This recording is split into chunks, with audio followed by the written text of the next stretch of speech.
Hi, welcome back to more Election Watch. This just in, Joe Biden has passed away. Wet coughed his last breath, left this mortal coil. America is finally safe. Okay, I'm kidding. If that was real, I would be much more excited. So a lot of people have asked me about Project 2025, a 900-page document published by the Heritage Foundation and propped up as a primary Republican platform for the 2024 election. And since people have started to go through it, they've understandably been freaking out. It's pretty bad, yeah. Project 2025 is also known as the Presidential Transition Project, aka the Mandate for Leadership, aka the Conservative Promise. It's a Heritage Foundation proposal for the first 100 days of the next Republican president, and it involves dismantling federal institutions, gutting welfare benefits, and cutting taxes on the ultra-wealthy. All very Republican policies, motivated somehow by wokeness.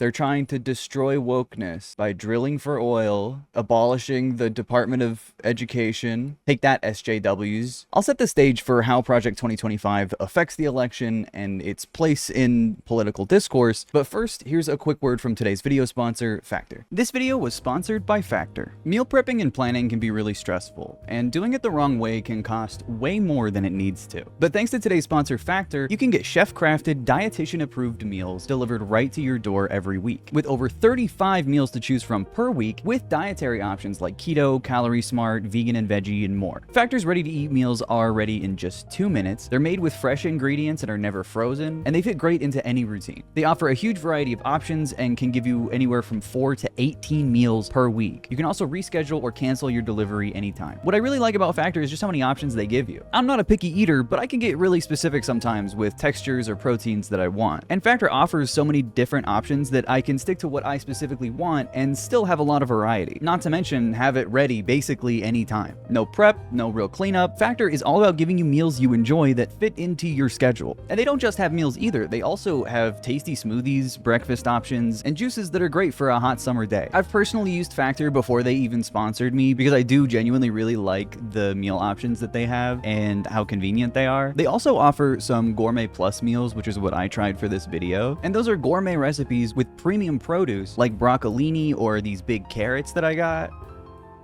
The meal that I'm testing for this video is the truffle butter filet mignon. I've already had a bite, but I will test it for the ad too. The steak has a really good cook to it, and it comes on a bed of mashed potatoes. Listen, as someone who has struggled in the past with regular eating, Factor really helps me stay consistent. Having reliable options around all the time, it's kind of hard for someone like me. I really appreciate that I have the convenience and still the diversity of choices that I do with Factor. That's good steak. It's good steak. I'll wash it down with a watermelon lime refresher even. Oh my god, that's really good. Yeah, it is 100% juice. It's watermelon juice, pineapple juice, lime juice, and basil juice. Really good. Yeah, I'm thinking I like that. It's hard to find a good watermelon juice. There's a lot that have high fructose corn syrup or a bunch of other juices that don't taste like watermelon, but that straight up just tastes like watermelon with just a tiny little bit of citrus in there. It's so good. I'm so glad I have those. To get 50% off your first Factor box and 20% off your first month of Factor, scan the QR code on the screen, use the link in the description, or use code EthanIsJUL50. Again, that's 50% off your first box and 20% off your first month of orders with my code, the link in the description, or the QR code on the screen right now. Thank you so much to Factor for sponsoring this video, and thank you for your delicious meals and juices. Make sure to sign up for Factor and tell me how you like the meals and how good they are. And let's get back to the video. Okay, so much like the last two election cycles, Democrats are running their campaign against Donald Trump and a far-right nationalist Republican movement hinged almost entirely on the fact that the Democrats are the only realistic alternative. Kamala Harris represents a movement and a party geared for the future, but it remains to be seen whether or not that is truly followed through on as far as policy goes, and so far it's not looking great. In her first campaign speech, she mentions the extremely right-wing bipartisan border bill that would build more of Donald Trump's wall. As president, I will bring back the border security bill that Donald Trump killed, and I will sign it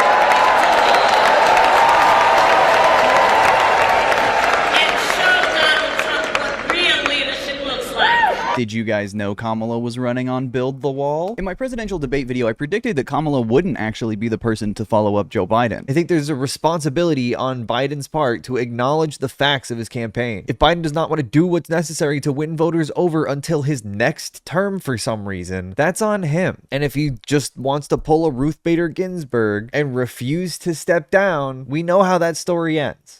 If he even beats Trump, which I don't think he will. Who can replace him? Not Kamala. That's the only thing I know for sure. I was completely wrong.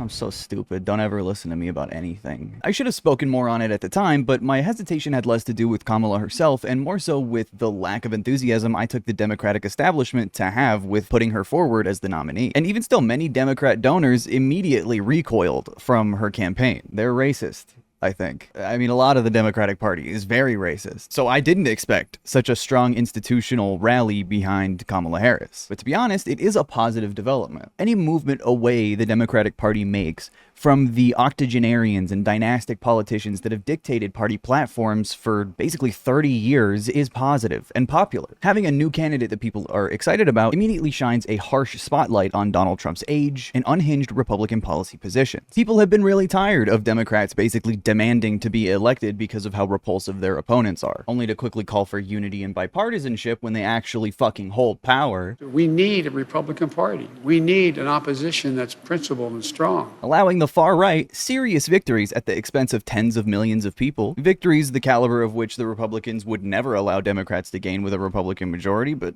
let's not even worry about that. And when elections come around again, Democrats look to their left and their right and they go, what the fuck happened? Well, Roe v. Wade happened? Where'd that go? I thought Joe Biden was the fucking president. Especially recently, though, Democrats have actually been able to leverage how unhinged the right-wing movement is right now into some political success. Google Project 25, Jack. Google Project 2025. Google it. Google, like, and subscribe to my channel. How about that? What does work about bringing up Project 2025, though, is that it's, in a rare spectacle, an actual attack on policy versus the usual, like, attack on vibes. And it works. Kamala should be running a policy-focused campaign. Promised soda in the water fountains and money in people's pockets. Don't bend to right-wing framing on issues like border security. That's ridiculous. Kamala can now say build the wall all she wants. Trump's solution is even more juicy to the most racist demographic in America, which is all this policy is even for. Anyone who said build the wall in 2016 is probably way more into mass deportation now in 2024. Okay, so Project 2025 itself, or the Presidential Transition Project, a legislative outline for the first 100 days of the next Republican president, where they make him trans, our first woman president. I salute you. Project 2025 is phrased very specifically. It's for the next Republican president. It doesn't require Donald Trump. And I'll get into the actual policies in a second,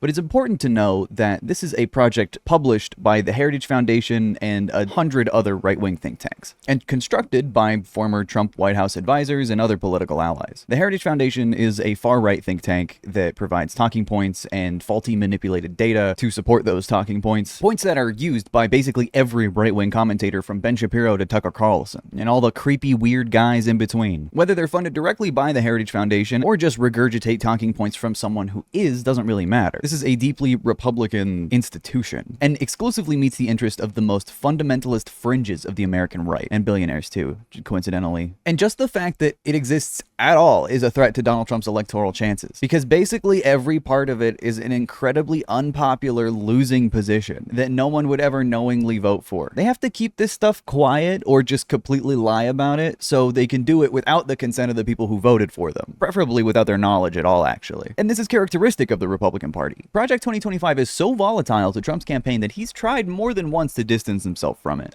Donald Trump truthed the following: I know nothing about Project 2025. I have no idea who's behind it. I disagree with some of the things they're saying, and some of the things they're saying are absolutely ridiculous and abysmal. Anything they do, I wish them luck, but I have nothing to do with them. See, usually when you disagree with someone, you don't say anything they want to do, I wish them luck. Anything they do, I don't know, it's fine. He also says he has no idea who made any of it when the Heritage Foundation is crawling with pro-Trump staffers and people that like to pretend that they know him because they took a picture together one time. These are all the authors of Project 2025. Chief of Staff at the Office of Personnel Management, White House Assistant Special Counsel, Acting Assistant Secretary for Policy at the Department of Labor, Deputy Associate Attorney General, Chief of Staff to the Director of National Intelligence, FCC Commissioner, HUD Secretary, Associate Director of Presidential Personnel, Acting Deputy Secretary of the Department of Homeland Security, Assistant Secretary of Education, Counselor to the Attorney General, Deputy Assistant Administrator of Public Affairs, Associate Director of Presidential Personnel, Senior Advisor Commissioner at the Federal Energy Regulatory Commission, Acting U.S. Secretary of Defense. I have no idea who he is. He was just the fucking Acting Secretary of Defense. Whoever he is, I wish him luck. Federal Reserve Chief Operating Director, Secretary of State, Director of the Office of Policy Planning at the State Advisory Commission on Election Integrity, Agency Action Leader of the Transition Assistant to the President. All people that probably considered Donald Trump a personal friend, and I'm not even joking. I have no idea who any of these people are. I hate them. I hope they die. He's such a fake friend, man. Needless to say, Donald Trump is doing a very bad job distancing himself from Project 2025. Like some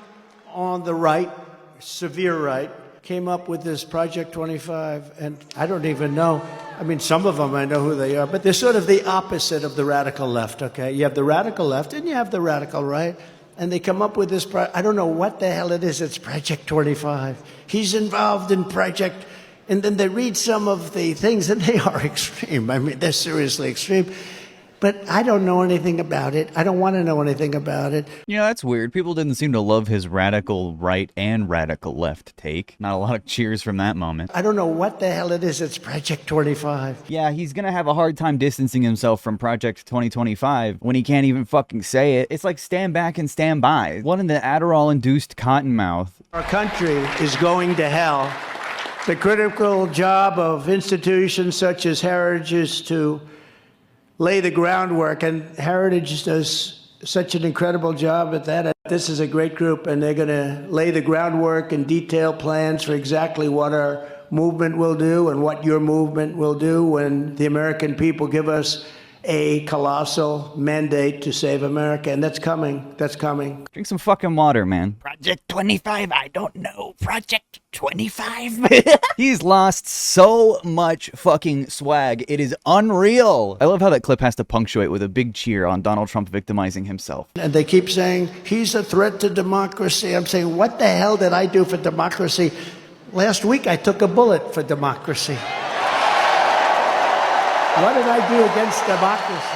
And by the way, I took a bullet and everyone's being mean to me. Have you ever thought about that? So let's get into Project 2025 itself. You could really start anywhere. For example, they want to dissolve the Department of Education. Just get rid of it, which would devastate public school funding nationally. Actually, schools have too much funding. Let's take it away. This decision would leave public school funding and curriculum to each individual state. Conservatives have infested local governments, even in many states whose actual populations might be more progressive than not. And the national Republicans know this, and much like Roe v. Wade, know that handing more power to the state level is just handing power to themselves and completing the cycle of their agenda. And meanwhile, state-level Democrats will collaborate and collude with these MAGA Republicans and sabotage the left to preserve their power. Just in case you thought Democrats were like actually resisting. Project 2025 and the modern Republican Party sees education as something to be privatized and sold. But you know, protect the kids, obviously, by eliminating teachers' unions. They're teaching wokeism in school, so we have to take away school. That's the only option. I shit you not, this is actually what they believe. Project 2025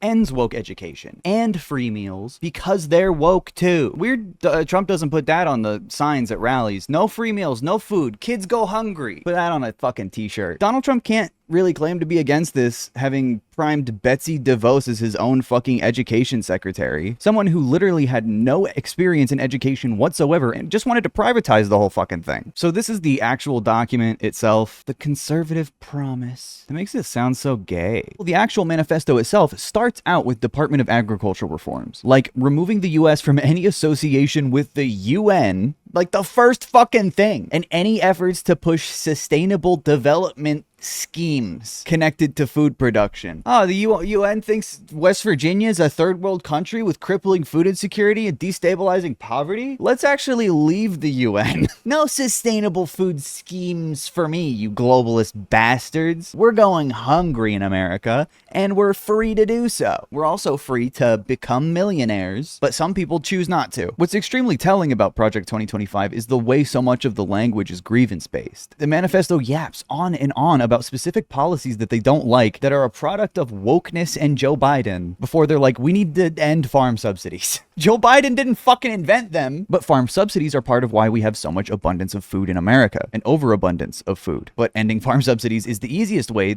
to make the price of food fucking quadruple. Same thing with the mass deportations, by the way. All of a sudden, the workforce for basically all of American food would go away overnight, or however long it takes to set up concentration camps to deport people. And these corporate farms wouldn't be starved out as a result of ending farm subsidies. They'll maintain the margins exactly where they want them to be. They've been increasing the price of food for years, and they understand that it's inelastic. Republicans are telling the people that make food to pull themselves up by their bootstraps, and they will do so by charging $10 for a loaf of bread. Thank you, Republican Party. You guys are the best. So the next segment is still about the Department of Agriculture, and it whines about SNAP food benefits being too easily gained. Project 2025 aims to instate nationwide work requirements for food stamps. And then they list a host of methods to slash welfare benefits, but not do away with them, which feels like it would be more in line with their principles, right? I guess instead, though, we get 90s style, Bill Clinton style welfare reforms that only make Republicans look cruel, unusual, and angry. Federal school meals should be focused on children in need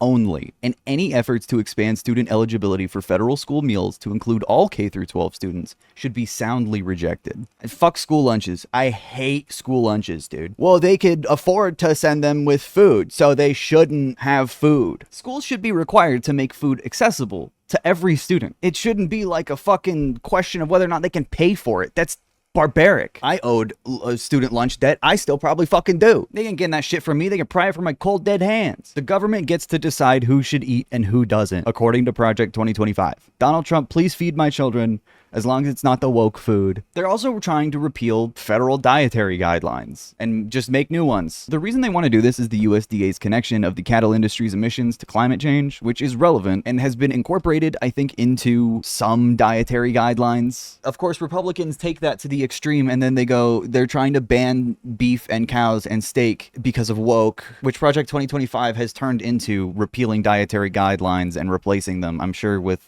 something really healthy. The corn lobby is going to make them, actually. First thing in the morning, brush your teeth with Coca-Cola. But yeah, climate change has no bearing on people's health, so obviously including emissions in the dietary guidelines is woke and communist, and it causes transgender and pronouns. Anyway, back to the Department of Education. The conservative promise details the dismantling of the Federal Department of Education, complains about non-binary being recognized as a sex category. I don't know. I don't care, and demands the next president rescind that specific change. Republicans, I think, have completely lost the line between real politics and culture war issues on their Facebook feed. And I'm not joking. I think Project 2025 is the ultimate culmination of Republican echo chambers constantly feeding into themselves, and the Republican Party in general losing track of how to make their policies digestible. But they're also trying to rescind Title IX's current regulations so there can be more protections for those accused of sexual assault on college campuses. Not exactly a winning platform, Donald Trump, I don't think. Oh, think about it. What if they're innocent, though? We don't do that for any other crime. You notice that? We don't have more protections for those accused of murder. That's weird. Well, it could ruin his life. Anyway, let's continue. Privatizing student loans further, ending any chance of future student debt relief. According to the conservative promise, DEI positions have flooded the federal government, and federal departments like the Department of Agriculture and Department of Education are spreading climate change and woke agendas, which is why they should be dismantled, allowing Trump to remove all DEI positions he wants from the federal government, firing thousands of people at a moment's notice and replacing them with loyalists at will. Obviously, mass replacement of personnel with political loyalists is, a good thing that people love and would actually totally vote for. And the Heritage Foundation is finding people to fill roles like this, by the way. They're actually training them. To conserve the ideals of the American founding. These ideas are actually the source of our recovery. On January 20th, when the president puts his hand on the Bible, everything changes. Our goal is to ensure that the conservative administration that takes office in January of 2025 is ready on day one. The next conservative president will only be able to do so with your help. Hey. I thought we were preserving the ideals of American founding. Women are property. Do not speak. What the fuck is this? I am a originalist. I believe in the Constitution as it was written. Women don't get a fucking say here. Conservatism always has to make these fucking exceptions. I'm sorry. Women's rights are a kind of a progressive issue. Project 2025 aims to strip away things like Title IX, preventing sexual discrimination on campuses, for example, and also wants to eliminate discrimination protections federally. To eliminate DEI, of course, and woke. So that was the video for this part of the Project 2025 website, which if Donald Trump is really trying to distance himself from Project 2025, tell them to take the fucking website down. Why is it still up? It's so evil. The Presidential Administration Academy is a one-of-a-kind educational skill-building program designed to prepare and equip future political appointees now to be ready on day one of the next conservative administration. This academy provides aspiring appointees with the insight, background knowledge, and expertise in governance to immediately begin rolling back destructive policy and advancing conservative ideas in the federal government. Certificate programs. Prepared to Serve Conservative Governance 101, the administrative, state, and regulatory process, advancing policy. All you need to know how to do is blow up regulation and advance anti-trans bills. Like, the idea that Donald Trump is supposed to be against this is really funny to me. Why would he ever not like this? On immigration, Project 2025 wants to reinstate Title 42 that was used to turn away immigrants at the border due to COVID restrictions. That apparently was not woke. So they want to do it again, even though COVID isn't like a factor. They just want to turn immigrants away at the border. So fucking stupid. The foreword gives a lot of detail into just how upsettingly, elitist and fundamentalist Project 2025 is. It was written by the president of the Heritage Foundation, Kevin D. Roberts, who looks like he is about to go through the worst divorce of his life. I've never seen a man that looks more like a stepfather, absolutely cracking at the seams. The left's mischaracterization of Project 2025 had become a liability. I think we've seen that really turn around in the last few days since that statement. So no hard feelings from any of us at Project 2025 about the statement, because we understand Trump is the standard bearer and he's making a political, tactical decision there. It's so awesome that this creepy little guy's running around being like, no, Donald Trump loves us. He's just making a tactical decision. We all saw the signs at the RNC waving mass deportation now, which a lot of voters might like the sound of, would not only be economically destabilizing, but also violent and oppressive. We're talking about at least dozens of concentration camps all across the country, checkpoints at state borders, and massive human trafficking operations in the tens of millions, all against the will of the people being forcibly relocated, which wouldn't just include undocumented people, by the way. This would include American citizens. The state is belligerent and makes no distinction on the finer level past a certain point. And when you're talking mass relocation forcefully, American citizens are going to be swept up in it. And Project 2025 doesn't explicitly advocate for mass deportation, but it is one example of Donald Trump's personal agenda going further even than Project 2025's advocacy. Project 2025 does want to create super ICE, unfortunately. The gist of the plan is to dissolve the Department of Homeland Security and merge it to a more robust, heavily funded arm of the police state with the authority to do concentration camps, mass deportations, etc. They also want to do like pay to win faster immigration processing, which really kind of undermines the whole fucking point, doesn't it? It's not about being undocumented then. They don't give a shit. They just don't want you to be poor. But the poverty that undocumented people face is how they end up doing the jobs that American citizens do not want to do in agriculture and in food production, for wages that no American citizen would accept. And mass deportations, again, would starve these industries of the people that they regularly exploit, rather than forcing these industries to treat them like human beings. Project 2025 is also trying to stop the war on oil and gas. There's a war on oil. The woke are trying to cancel oil, and Donald Trump is going to drill oil, and it's going to solve all of our problems. The fossil fuel companies have been saying this, and I don't know why we haven't listened. Inflation, drill the oil. Rent costs, drill the oil. Rent has gone up because gas is so expensive for landlords to drive between all their properties. Your landlord bought 4 more houses in the last 4 years, and he has to drive between all of them. Joe Biden has made gas too expensive. Donald Trump will drill and make the gas cheaper, and then your rent will go down. But really, stopping the war on oil and gas is just slashing clean energy investments, dismantling dismantling the EPA without necessarily doing it. Donald Trump already reduced the EPA to nothing, and his EPA secretary is on the fucking Project 2025 author list. They also want to outlaw the abortion pill mifepristone, which is, again, super unpopular. People won't vote for that. Oh, God. And yeah, their whole reason for it is so they can maintain the biblically based definition of marriage and family. Fucking church and state? Hardly know her. Who gives a shit? I'm an originalist, by the way. I believe in what the founders said, except for all the shit that they said about the church. I don't fucking care about any of that. It's just more means of controlling women's bodies, period. Restricting the means that women have to be more autonomous in society. In that way, they are kind of like the founders. The foreword also mentions outlawing porn, which is just like randomly thrown in here. Their product is as addictive as any illicit drug and as psychologically destructive as any crime. Like, they literally treat it like it's fentanyl or heroin. You do it once and you're dead. The people who produce and distribute porn should be imprisoned. Educators and public librarians who purvey it should be classed as registered sex offenders. And telecommunications and technology firms that facilitate its spread should be shuttered. That's the 5th page of Project 2025, by the way. This is just talking about any porn. So I guess we're starting with Ted Cruz. He should be registered as a sex offender, being, you know, a public servant that purveyed some porn once on 9/11. Pornography manifested today in the omnipresent propagation of transgender ideology and sexualization of children. These are not omnipresent things. What the fuck is going on in conservative minds? It is exactly as dark and horrid, I think, as you would expect. This seems like a massive self-report to act like all porn is trans and pedophilic. Not what normal people think at all. Project 2025 is a dense library of unhinged right-wing grievance politics honed into actionable legislation and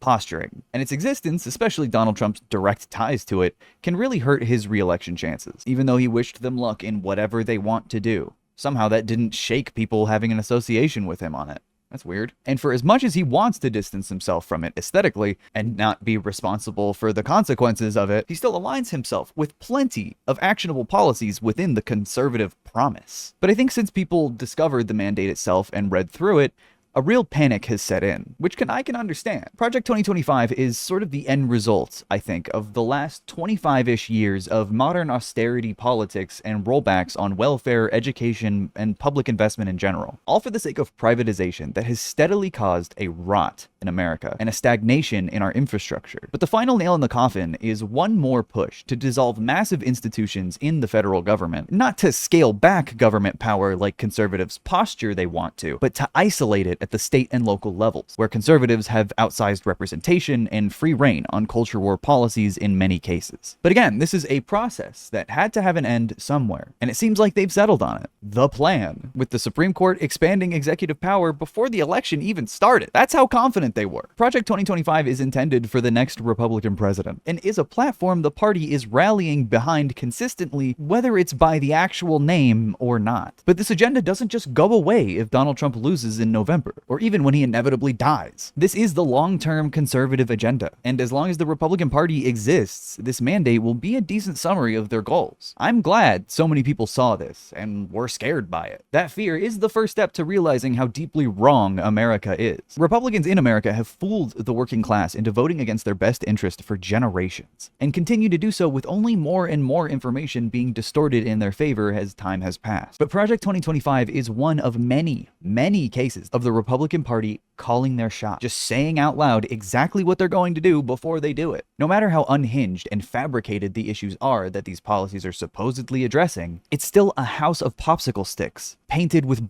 blame immigrants all over it. But that works well for American voters, and the Democratic Party has been impotent in combating these narratives. Lately, we've seen the Democrats call Republicans weird, which normally I wouldn't praise, but seems to have struck a nerve. Yeah, you know what? Good. They are weird. But the Democratic Party has to be serious about winning control nationally and at the state level if they want to keep any of Project 2025's 900 pages from slipping through the legislative cracks. Joe Biden's repeated calls for bipartisanship were demonstrable failures. They tried to impeach him and then made fun of his drug-addicted fail son for 2 years. I hope lessons have been learned there. Don't be fucking nice to these people. My bigger point is that Project 2025 goes beyond just 2025 and represents a disfigured and unrecognizable America even more institutionally hostile to immigrants, the working poor, women, and families. That is apparently just one election away. But that doesn't mean one election suddenly fixes it. The Republican platform is violent, belligerent, totalitarian, and greedy. And one figurehead does not legitimize these policies alone. And a figurehead isn't exactly necessary either. Project 2025 is a useful direction to point in to make Republicans look like what they are. Unhinged corporatists with an unpopular, destructive agenda that is rabid to weaponize the government and the media against their political enemies. Anyway, this just in, Republicans are fundamentalist totalitarian monsters that hate you and want to steal your money and give it to corporations and then force you to live the way they see fit. I've been saying this for a while. But like I said, Project 2025 isn't a starting point, it's an ending point. The only real consequence that has come from Project 2025 being as widely covered as it has been is Paul Dans, the director of the Presidential Transition Project, stepping down from the Heritage Foundation, supposedly due to calls from the Trump campaign. In my opinion, this is just the first fall guy they could think of, but I did do the due diligence of saving his Heritage Foundation profile, just in case they took it down. Paul Dans directs Heritage's 2025 Presidential Transition Project, organizing policy and personnel recommendations and training for appointees in the next presidential administration. Prior to joining Heritage, Dans served in the Trump administration as Chief of Staff at the U.S. Office of Personnel Management, where he managed the federal agency in charge of human resources policy for the more than 2 million federal workers. In January 2021, President Trump appointed Dans to serve as the chairman of the National Capital Planning Commission. Paul Dans being Trump's fall guy is not enough to bury Project 2025 and the stink it leaves with the Trump campaign. They kind of got caught with their pants down and were exposed for really what they want to do. I do expect Trump to continue saying, I don't know what it is, whatever it is, it's ridiculous and crazy, but it's also fine. But he also might not ever mention it again. It is probably a better idea to just shut up about it. Much like Joe Biden couldn't outrun being old, Donald Trump can't outrun being a Republican. It's innate to his entire presidency and campaign. And none of this means the election is suddenly over. There's a lot that can happen between now and November. But Trump is caught between a rock and a hard place. And to be honest, the news cycle will probably shift before he finds a good out. And for as much electoral loss as Project 2025 could cause the Republican Party, there is not a moderate spin to these positions that Americans have an appetite for. Ending public school isn't exactly what people wanted to be voting for this year. They want their groceries to be cheaper. They want health care. So that is the conservative promise. I'm putting this part at the end of the video because I know people will comment before having actually watched it saying, Trump is doing Agenda 47, not Project 2025. He's actually doing Agenda 47 instead. What you got to say about Project 2025? Have you heard of Agenda 47? Say what? Agenda 47. Nah. It's the actual platform that Trump is going to push when he becomes president. It's listed on his official campaign website. Project 2025 is not to be found there. Matter of fact, Project 2025 was created by a conservative think tank named the Heritage Foundation. It's supposed to make it illegal to be homeless. Has nothing to do with Trump. Trump has neither endorsed nor supported this platform. He has his own. But I saw on BET. I don't care what any Hollywood elite or BET Awards show hosted by Taraji P. Henson have told you about Project 2025.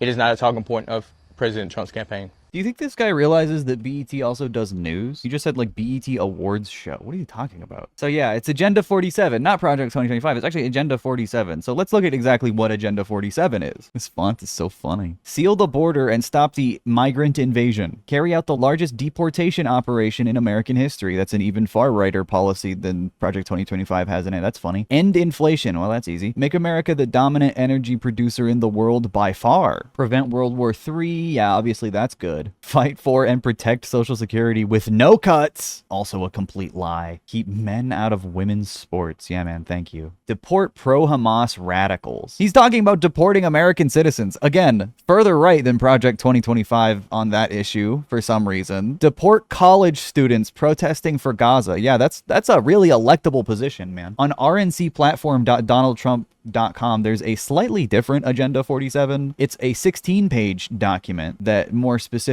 goes into his agenda, but it's also not the same as his website. Defeat inflation and quickly bring down all prices. This is official. This is real. Seal the border and stop the migrant invasion. Build the greatest economy in history. Bring back the American dream. Build the greatest economy in history. Okay, number one, cut regulations. Republicans will revive the U.S. auto industry by reversing harmful regulations. Okay. You don't have to pay workers more money. Just drill for oil, and none of the people defending Agenda 47 have actual, like, talking points as to why it's different from Project 2025. It's just Trump doesn't like that one. He likes the other one. Go to his website. It's the fucking same things. So he doesn't want to dissolve the Department of Education outright. He wants to do it slower. Everyone has been asking me to talk about Project 2025, so I'm going to. Project 2025 is a 1,000-page playbook which calls for far-reaching changes in the government by conservatives. Now, Project 2025 calls for some pretty crazy things, such as abolishing the Department of Education and banning Plan B pills, among other things, which you can go read on your own. But the main issue here is that people think just because the people that wrote Project 2025 are on the same political party as Donald Trump, that's what Donald Trump wants for the country, and that's untrue. Yeah, they're just in the same party. That's it. They're just in the same party. They didn't know each other personally. None of the people were personally appointed in positions of power by Donald Trump to do the things that they're writing about in Project 2025 in his administration. No, that didn't happen. I've been hearing a lot of far-left media talking about a vote for Donald Trump as a vote for Project 2025, which is also untrue. Donald Trump has said himself, I know nothing about Project 2025. I have no idea who is behind it. I disagree with some of the things they're saying, and some of the things they're saying are absolutely ridiculous and abysmal. Anything they do, I wish them luck, but I have nothing to do with them. Now, I am not a conservative or Republican influencer by any means. Now, I'm not a conservative or a Republican by any means, but when Donald Trump says he doesn't know about something, I believe him immediately. I don't question shit he says. What would he do? Lie on Truth Social? This is why you can't get your politics from TikTok. I'm sorry. This guy yelling in the beginning, being like, okay, the far left media. I'm not a Republican, by the way. The far left media are lying about Project 2025. All I'm pointing out here is it seems a little bit disingenuous when the media is constantly saying a vote for Donald Trump is a vote for Project 2025 when it's simply untrue. Donald Trump has repeatedly said that he has nothing to do with Project 2025 and that does not at all represent his political agenda. But then he didn't look up Donald Trump's political agenda and compare them. He was just like, well, no, he said they're different. Why do you believe that? Do people forget that politicians are allowed to lie? I'm not a Republican, but I feel the need to defend the guy that's trying to do mass deportations. Guys, he just wants to do mass deportations, not ban Plan B. Come on. I don't give a fuck. So that's the conservative promise. Project 2025. The conservative promise that the country will be worse in almost every way. I hope this answered some of your questions about Project 2025. And if not, let me know in the comments. What do you think? Are you scared? Remember when we used to say Medicare for all? Kamala's already dropped the single payer option. That's more right wing than Joe Biden was when he got elected and then didn't do anything. Anyway, God bless America. God bless this channel. And if you sneeze during this video, God bless you. If you had a good time, please like this video. It helps the channel a lot. Or subscribe if you want to see more political commentary and other funny stuff. And I'll see you in the next video. Bye.